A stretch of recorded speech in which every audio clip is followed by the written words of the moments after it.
Hello viewers, welcome back to AbizDelight. நீங்கள் நம்ம சேனலை இப்போ ஃபர்ஸ்ட் டைம் பார்க்குறீங்கன்னா சப்ஸ்கிரைப் பண்ணிவிட்டு பாருங்கள். கூடவே இருக்க பெல் ஐக்கானை கிளிக் பண்ணிக்கோங்க. இன்றைக்கி நம்ம சூப்பரான ஒரு டீ கேக் ரெசிபி தான் பார்க்க போகிறோம். ஸோ அதை எப்படி சிம்பிளாக சூப்பராக செய்கிறதுன்னு பார்க்கலாம் வாங்க. ஒரு க்ளீனான பவுல் எடுத்துக்கோங்க. அதில் அரை கப் அளவுக்கு மைதா ஆட் பண்ணிக்கோங்க. 4 டேபிள் ஸ்பூன் வரும். அரை teaspoon baking powder, 1/4 teaspoon baking soda, 1 teaspoon cornflour மாவு. ஸோ கார்ன்ஃப்ளவர் மாவை ஆட் பண்ணும்போது கேக் இன்னும் சாஃப்டாக வரும். இது எல்லாத்தையும் நல்லா சலிச்சுக்கோங்க. சலிச்சதுக்கப்புறமா இதை நல்லா ஒரு விஸ்க் வச்சு மிக்ஸ் பண்ணி விட்டுடுங்க. இப்போ நான் 2 ஒயிட் எக் எடுத்திருக்கேன். 2 முட்டையில் இருக்கிற வெள்ளைக்கரு மட்டும் தனியாக எடுத்துக்கிட்டு மஞ்சக்கருவை தனியாக எடுத்து வச்சுருக்கேன்.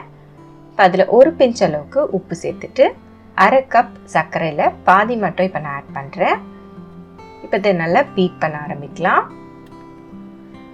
இந்த ஒயிட் எக் நல்லா ஃப்ளஃபியாக பொங்கி வரணும். அது வரைக்கும் நம்ம பீட் பண்ணணும். ஸோ லோ ஸ்பீட்லேருந்து ஹை ஸ்பீடுக்கு பீட் பண்ணிகிட்டே வாங்க. ஸோ இந்த மாதிரி நல்லா ஒயிட்டாக ஆகும். எப்போ நமக்கு இந்த ஸ்டிப் ஃபிக்ஸ் வருதோ அப்போ நம்ம ஸ்டாப் பண்ணிக்கலாம். இப்போ பார்த்தீங்கன்னா நல்லா ஃப்ளஃபியாக வந்துடுச்சு. இப்போ இப்படி எடுத்து விட்டிங்கன்னா ஒரு ஃபீக் மாதிரி ஃபார்ம் ஆகணும். ஸோ அதுக்கப்புறமா 2 எக் யாக் எடுத்து வச்சோம் இல்லைங்களா, அதை ஆட் பண்ணிக்கோங்க. அப்புறம் மீதம் இருக்க சர்க்கரையும் ஆட் பண்ணிக்கோங்க. அரை டீஸ்பூன் மில்க் எசன்ஸ் ஆட் பண்ணுறேன். அரை டீஸ்பூன் பைனாப்பிள் எசன்ஸ். உங்கள்கிட்ட மில்க் எசன்ஸ் இல்லைன்னா நீங்கள் வெனிலா எசன்ஸ் கூட ஆட் பண்ணிக்கலாம். இப்போ இந்த எல்லோ கலர் மாதிரி நல்லா ஒயிட்டாக ஆகணும். அது வரைக்கும் நம்ம பீட் பண்ணணும். முட்டை நீங்கள் ஃப்ரிட்ஜ்லேருந்து எடுத்து உடனே நீங்கள் பீட் பண்ணிங்கனாலும் உங்களுக்கு இந்த மாதிரி ஃப்ளஃபியாக ஆகாது. அப்படி இல்லை நீங்கள் பீட் பண்ணுற பாத்திரத்தில் தண்ணி இருந்ததுனாலும் இந்த மாதிரி ஃப்ளஃபியாக வராது. ஸோ அதுக்கப்புறமா 1 டேபிள் ஸ்பூன் அளவுக்கு மெல்ட் பண்ண பட்டர் அப்படி இல்லைனா ஆயில் ஆட் பண்ணிக்கோங்க. இதை ஆட் பண்ணதுக்கப்புறம் 30 செகண்ட்ஸ் மட்டும் லோ ஸ்பீடில் பீட் பண்ணி எடுத்துக்கோங்க. இப்போ நான் 2 ட்ராப் அளவுக்கு எல்லோ ஜெல் கலர் ஆட் பண்ணுறேன். இது ஆப்ஷனல் தான், உங்களுக்கு தேவைன்னா நீங்கள் ஆட் பண்ணிக்கலாம். ஆட் பண்ணதுக்கப்புறம் இந்த மாதிரி கலந்து விட்டுடுங்க. இப்போ இது கூட வெட் இன்க்ரீடியன்ஸை ட்ரை இன்க்ரீடியன்ஸை மிக்ஸ் பண்ண போகிறோம். So batch by batch mix பண்ணுங்கள். ஒரு பேட்ச் நல்லா மிக்ஸ் ஆனதுக்கப்புறம் தான் அடுத்த பேட்ச் நம்ம ஆட் பண்ணணும். இப்போ செகண்ட் பேட்ச் நல்லா மிக்ஸ் ஆகிடுச்சு. தேர்ட் பேட்ச் நான் ஆட் பண்ணுறேன். இது கூட 1/8 கப் பால் ஆட் பண்ணுறேன். ஒரு 30 ml இருக்கும் இது. ஸோ அதையும் ஆட் பண்ணி நல்லா மிக்ஸ் பண்ணிக்கோங்க. மிக்ஸ் பண்ணும்போது இந்த மாதிரி கட் அண்ட் ஃபோல்ட் மெத்தடில் பண்ணுங்கள். இப்போ நான் ஃபைனல் பேட்ச் ஆட் பண்ணுறேன்.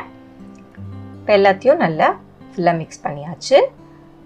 மிக்ஸ் பண்ணதுக்கப்புறமா ஒரு ஸ்பேச்சுலா வச்சு இந்த சைட்ஸ் எல்லாம் எடுத்து விடுங்க. இல்லைனா சைட்ஸில் மாவு ஏதாச்சும் ஒட்டியிருக்கும்.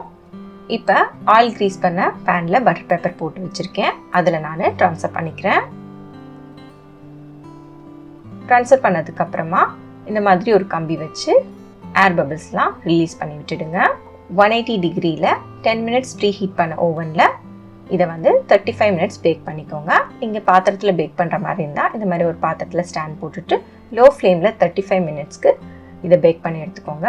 ப்ரீ ஹீட் பண்ணிவிட்டு அப்புறம் பேக் பண்ணுங்கள். இப்போ நம்ம கேக் பேக் ஆகிடுச்சு.